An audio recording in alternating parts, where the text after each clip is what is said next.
एक गांव था जो बाहर से बहुत अमीर और चमचमाता हुआ दिखता था। वहां के लोगों के पास बड़े बड़े महल थे, सोने की गाड़ियां थीं, लेकिन किसी के चेहरे पर कोई खुशी या हंसी नहीं थी। और इस अमीरी का राज गांव के बाहर एक घने जंगल में छुपा था। जंगल के बीचों बीच एक पुराने पेड़ के साथ एक काला शीशा खड़ा था। कहते हैं जो भी रात के ठीक 3 बजे उस शीशे के सामने जाकर अपनी कोई परेशानी उस शीशे को दे देता, शीशा उसके बदले उसे करोड़ों की दौलत देता था। इसी दौलत के लिए किसी ने अपनी नींद का सौदा कर लिया, किसी ने अपनी खुशी बेच दी और किसी ने अपना डर शीशे को दे दिया। इसीलिए लोगों के पास पैसा तो बहुत आ गया था, लेकिन वो अंदर से पत्थर के बन चुके थे। इसी गांव में थुंग थुंग रहता था, अपनी बीवी और 1 साल के बच्चे के साथ। थुंग थुंग के पास एक फूटी कौड़ी नहीं थी। कभी कभी तो कई दिनों तक भूखा ही सो जाता और गांव वाले अक्सर उसके पास आते और बिना किसी भाव के कहते, अरे थुंग थुंग, तू क्यों इतनी तकलीफ सह रहा है? जाकर अपनी कोई भावना उस शीशे को दे दे और हमारी तरह अमीर बन जा। लेकिन थुंग थुंग हमेशा कहता, मेरी इंसानियत और मेरे जज्बात किसी दौलत से ज्यादा कीमती है।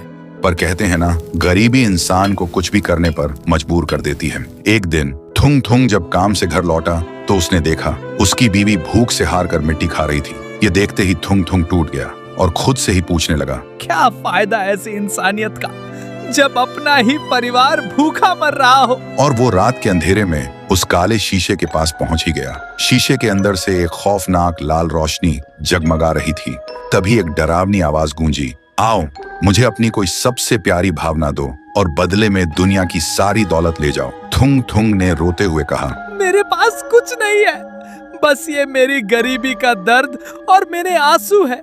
यही ले लो और मुझे एक वक्त की रोटी दे दो। जैसे ही थुंग थुंग के आंसू जमीन पर गिरे, अचानक एक जोरदार धमाका हुआ। शीशा अपने आप टूटकर बिखर गया, लेकिन शीशे से कोई दौलत नहीं निकली, बल्कि काले धुएं का एक भयानक बवंडर बाहर निकला। वो कोई और नहीं, रायस्टार की खूंखार और भूखी आत्मा थी, जो सालों से उस शीशे में कैद थी और किसी ऐसे इंसान का इंतजार कर रही थी जिसके अंदर सबसे ज्यादा दर्द हो। तभी रायस्टार की आत्मा हवा में घूमी और सीधा थुंग थुंग के शरीर के अंदर घुस गई। लेकिन जैसे ही वह थुंग थुंग के शरीर में घुसी, थुंग थुंग का शरीर सुनहरा हो गया। अगली सुबह गांव में हाहाकार मच गया। थुंग थुंग एक विशाल रूप ले चुका था और एक ही झटके में उन सारे पत्थर दिल अमीरों के घरों को राख में मिला रहा था।